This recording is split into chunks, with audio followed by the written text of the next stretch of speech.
হাসিনা পালাইছে কাউকে কিছু না বইলা ভারত এসে গেল চইলা।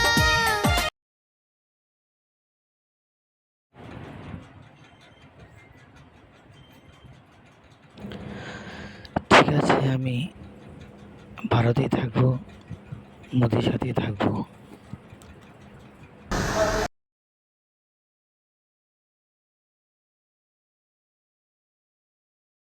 কতগুলো আলেমকে হত্যা করেছেন, এতিমকে হত্যা করেছেন, কতগুলো বিডিআর অফিসারকে হত্যা করেছেন। সেদিন কি কোথায় ছিল হাসিনা?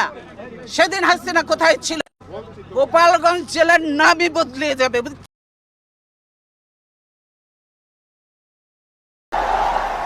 মূলত অন্তর্বর্তী সরকার শেখ হাসিনার কূটনৈতিক বা অফিসিয়াল পাসপোর্ট বাতিল করার পরই প্রশ্ন উঠেছে, ভারতে এখন শেষের নতুন অন্তর্বর্তীকালীন সরকার ও ভালোভাবে নেবে না, কারণ খোলা সেটি এখনই বাস্তবায়ন সম্ভব নয়।